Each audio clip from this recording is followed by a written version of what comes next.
क्या बसपा सुप्रीमो ने बदल दी है अपनी रणनीति? क्या मायावती फिर से लौटी हैं 2007 के फॉर्मूले पर? जी हां, इस वक्त की बड़ी खबर आपके सामने लेकर हाजिर हूं। बहुजन समाज पार्टी से संबंधित और बहुजन समाज पार्टी का जिस तरीके से चुनाव दर चुनाव जनाधार गिना है, अब इसके बाद बसपा सुप्रीमो मायावती जी ने इस जनाधार को बढ़ाने के लिए अपनी रणनीति में परिवर्तन किया है और ये परिवर्तन जमीनी स्तर पर दिखाई देता हुआ नजर आ रहा है। 2007 में बसपा सुप्रीमो ने जो रणनीति अपनाई थी, उस रणनीति के तहत बहुजन समाज पार्टी ने उत्तर प्रदेश में अपनी पूर्ण बहुमत की सरकार बनाई। अब लग रहा है कि मायावती फिर से अपनी उसी रणनीति पर वापस आई हैं और उनने उस रणनीति के तहत क्या कुछ किया है, आपके सामने विस्तार से वो चीजें बताऊंगा सबूतों के साथ में। बाकी इस खबर को लेकर, इस वीडियो को लेकर जो भी आप सोचते हैं, जो भी कहना चाहते हैं, कमेंट में अपनी राय जरूर दर्ज करिएगा। वीडियो को लाइक करिएगा और चैनल को सब्सक्राइब जरूर कर लीजिएगा। तो जिस तरीके से देखा जाए, बहुजन समाज पार्टी लगातार अपने जनाधार को बढ़ाने के लिए लगातार मेहनत कर रही है। अब बहुजन समाज पार्टी की मुखिया मायावती जी ने अपनी रणनीति में एक बहुत बड़ा परिवर्तन किया है और ये परिवर्तन आपको जमीनी स्तर पर दिखाई देता हुआ भी नजर आ रहा है। जिस तरीके से पिछले कुछ एक दिनों से ये खबरें चल रही थी कि बहुजन समाज पार्टी अब अपनी जो पुराने नेता थे, जिन्होंने किसी कारणवश या तो पार्टी को छोड़ दिया या पार्टी ने उन्हें बाहर का रास्ता दिखाया, अब बहुजन समाज पार्टी उन नेताओं पर भरोसा जता रही है। बहुजन समाज पार्टी उन नेताओं को वापस बहुजन समाज पार्टी की सदस्यता ग्रहण करा रही है, या फिर यूं कहें कि उनको उनके घर, जो उनका असल घर है, उस घर में वापसी करा रही है। तो इस तरीके की खबरें लेकर हाजिर हूं। ये खबर पंजाब, आगरा और मध्य प्रदेश से संबंधित खबरें हैं। तो इस खबर में सबसे पहले आपके सामने पंजाब की वो खबर रखूंगा, जहां पर पंजाब के प्रदेश अध्यक्ष सरदार अवतार सिंह करीमपुरी ने पूर्व दिग्गज बसपाई नेता ठेकेदार भगवान दास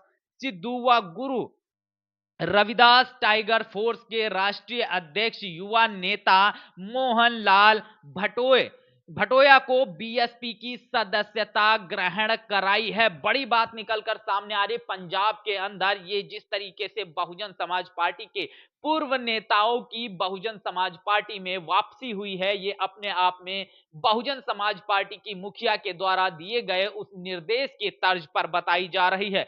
वहीं आगरा के अंदर लगातार जिस तरीके से आप देख रहे हैं, बहुजन समाज पार्टी का एक बड़ा वर्ग टूटकर जिस तरीके से आजाद समाज पार्टी में शामिल हुआ था, अब इसके बाद आगरा से खबर निकलकर सामने आ रही है कि आगरा में बहुजन समाज पार्टी व पूर्व राज्य मंत्री जो रहे हैं अजयशील गौतम को जिला अध्यक्ष जो वहां के हैं विमल वर्मा, उन्होंने बहुजन समाज पार्टी की सदस्यता ग्रहण कराई है। तो इस वक्त की बड़ी अपडेट आगरा से निकलकर सामने आ रही है, बहुजनों के गढ़ से निकलकर आ रही है। वो गढ़, जिस गढ़ में बसपा हमेशा से मजबूत रही है, वहां से ये बड़ी खबर निकल कर आ रही है कि बसपा के जो प्रदेश अध्यक्ष, जो वहां के जिला अध्यक्ष हैं विमल वर्मा, उन्होंने बसपा के पूर्व राज्य मंत्री रहे अजयशील गौतम को बसपा की सदस्यता ग्रहण कराई है, बसपा पार्टी में उनकी वापसी कराई है। बड़ी खबर निकलकर सामने आ रही है। अब उस फॉर्मूले की बात करेंगे जिस फॉर्मूले पर बहुजन समाज पार्टी ने 2007 में पूर्ण बहुमत की सरकार बनाई थी। 2007 में बहुजन समाज पार्टी ने तमाम जो जातीय समीकरण साधने के लिए, हर एक जाति वर्ग और संप्रदाय में अपनी पकड़ बनाने के लिए भाईचारा कमेटियां बनाई थी और कहीं ना कहीं देखा जाए उसका फायदा बहुजन समाज पार्टी को हुआ था। अब उसी तर्ज पर मध्य प्रदेश से खबर निकल कर आ रही है, बहुजन समाज पार्टी ने वहां पर ओबीसी समुदाय पर बड़ा विश्वास जताया है और ओबीसी समुदाय को साधने के लिए, उसके राजनीतिक हक और अधिकार दिलाने के लिए बहुजन समाज पार्टी अब ओबीसी को मान्यवर कांतीराम साहब की तर्ज पर ही उसी तरीके से, जिस तरीके से 2007 में उत्तर प्रदेश में बसपा ने इस ओबीसी समुदाय को हक अधिकार और उनके राजनेता दिए थे, अब वही चीजें निकलकर सामने आ रहे हैं। मध्य प्रदेश की खबर है, मध्य प्रदेश के ग्वालियर जोन 18 की जो खबर है, इस खबर में जिले में यहां पर सुनील बघेल, गंभीर सिंह नरवारिया, लोधी, भानु प्रताप गुर्जर और वृंदावन सिंह कुशवाहा ग्वालियर के जोन प्रभारी इनको बनाया गया है। बसपा ने मध्य प्रदेश में ओबीसी समुदाय पर एक बड़ा दांव खेला है। तो जिस तरीके से ग्वालियर से खबर निकल कर आई, ग्वालियर के 18 जोन में जो है जिले में सुनील बघेल को गंभीर सिंह नरवारिया लोधी और भानु प्रताप सिंह गुर्जर, वृंदावन सिंह कुशवाहा ग्वालियर जोन का इनको प्रभारी बनाया गया है। तो बहुजन समाज पार्टी ने बड़ी परिवर्तन किया है। पुराने नेताओं की लगातार बहुजन समाज पार्टी में वापसी हो रही है। साथ ही साथ बहुजन समाज पार्टी का अभिन्न अंग रहे ओबीसी समुदाय, जिसे अब बहुजन समाज पार्टी फिर से उसी तरीके से उसी तर्ज पर जिस तर्ज पर